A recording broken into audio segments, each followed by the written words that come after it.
The rain was falling hard that night. The wind pushed the drops against my face like tiny pins. I stood outside a small house, the same house where my best friend, Eli Parker, once lived. 2 years had passed since his funeral, yet the porch light still glowed, waiting for someone. My heart beat fast as I knocked on the door. It opened slowly, and there she was, Grace Parker, Eli's mother. Her eyes looked tired but gentle, like she had been holding back years of words. When she saw me, her lips trembled. "You finally came back," she whispered. I froze. The sound of her voice carried both warmth and pain. For a second, the thunder outside felt quieter than the silence between us. Why did her words sound like she had been waiting all this time? Before we move forward, tell us in the comments, where are you watching from and what time is it right now? And don't forget to like and subscribe to Blackened, Wronged, for more heart-touching stories. Let's get started. Grace stepped aside and said softly, "Come in, Noah." The warmth of her voice pulled me back into the house that once felt like my second home. Inside, everything smelled the same: coffee, lavender, and a quiet sadness that had never left. I looked around. The walls that once held photos of laughter and birthdays were almost empty now. Only one frame remained on the mantel, Eli's graduation picture. His smile still had that spark, like he was alive in that very moment. I swallowed hard. "I should have come sooner," I said quietly. She nodded, her hands trembling as she poured tea into 2 cups. "After he passed, you promised to check on me. But you disappeared too." Her voice cracked and guilt burned inside me. She was right. I ran away from her grief because it reminded me of mine. The clock ticked. The rain outside grew louder, almost as if it wanted me to face what I had left behind. What would I say to the woman who lost her son and felt like she lost me too? I sat across from Grace, holding the warm cup between my hands. But no warmth reached my heart. The ticking clock echoed in the quiet room, counting every second I had been gone.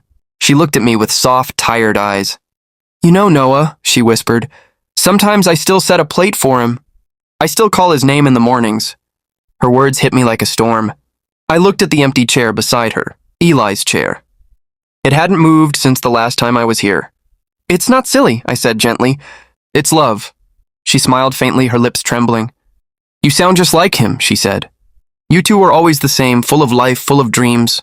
For a moment, I could almost hear Eli's laugh echoing through the hall, like the house remembered him too. The rain softened outside, but inside, something heavier began to rise. The truth I had avoided for 2 long years. What secret was I still hiding from Grace Parker about the night Eli died? My hands started to shake. I hadn't planned to tell her anything that night, but her voice, her pain, made it impossible to keep pretending. "Grace," I said slowly, "there's something I never told you." She looked up, eyes filled with quiet confusion. The rain outside tapped gently against the window, almost urging me to speak. "I was supposed to be with Eli that night," I whispered. "He called me before he left, but I didn't answer. I was too tired. If I had picked up, maybe he wouldn't have driven alone." Her face went pale. For a moment, she didn't breathe. Then, instead of anger, I saw something else: understanding.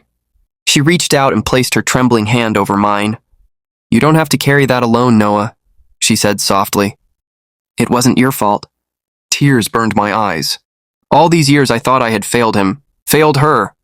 But her words felt like the first drop of healing rain touching dry ground. Why did Grace's forgiveness feel like it was leading to something even deeper that night? Hours passed as we talked about Eli, his laughter, his dreams, the way he used to light up every room. For the first time in years, Grace smiled. But beneath that smile, I could still see the weight she carried. When I finally stood to leave, she followed me to the door.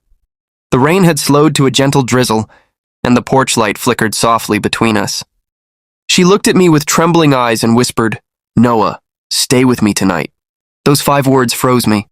Not because of what she said, but how she said it. It wasn't strange. It wasn't wrong. It was a plea from a mother who had spent too many nights alone in silence and rain. Her voice cracked. "It's just, the nights are harder. When it rains, I can almost hear his voice again." I felt my throat tighten. I knew that feeling. I'd been haunted by the same echoes.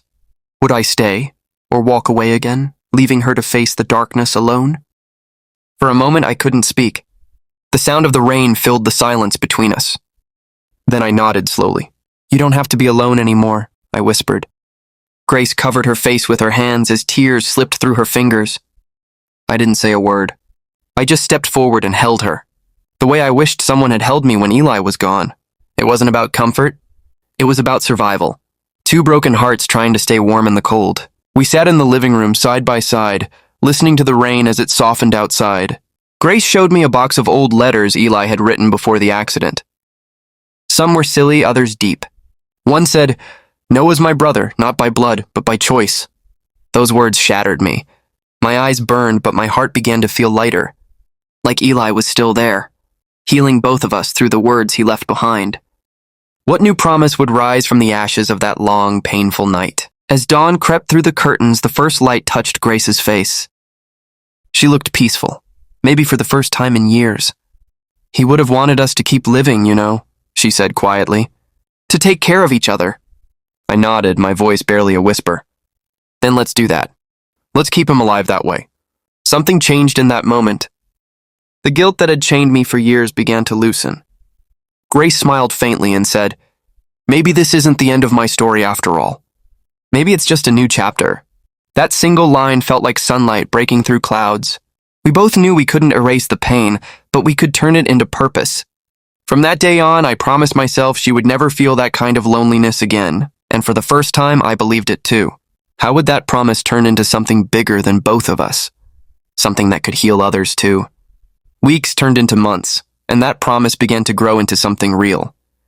Grace and I started volunteering at a local youth center, a place for children who had lost their parents. It was her idea.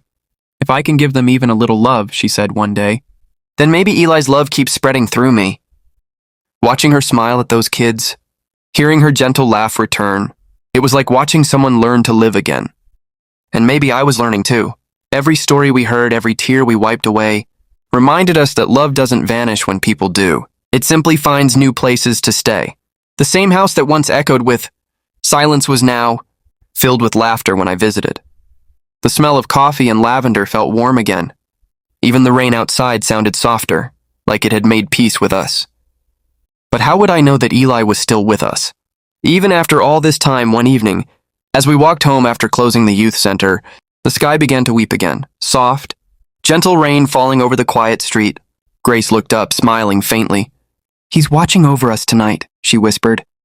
I nodded, feeling my chest tighten in that familiar aching way. "Yeah," I said softly. "He always will." For a moment, we both stood there, not in sorrow, but in peace.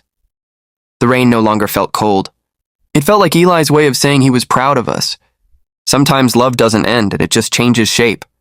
That night, I realized grief isn't about letting go. It's about learning how to hold on differently. And when Grace turned to go inside, she looked back once more and said, "Thank you, Noah. You helped me remember how to live again." I smiled, whispering to myself, "You helped me too." If this story touched your heart, please don't forget to like, comment, and share it. Subscribe to Black and Wronged for more real, emotional stories that remind us what love, loss, and healing truly mean. Tell us below, have you ever helped someone heal? Or has someone helped you through your darkest time? Your words might give someone else the courage to keep going.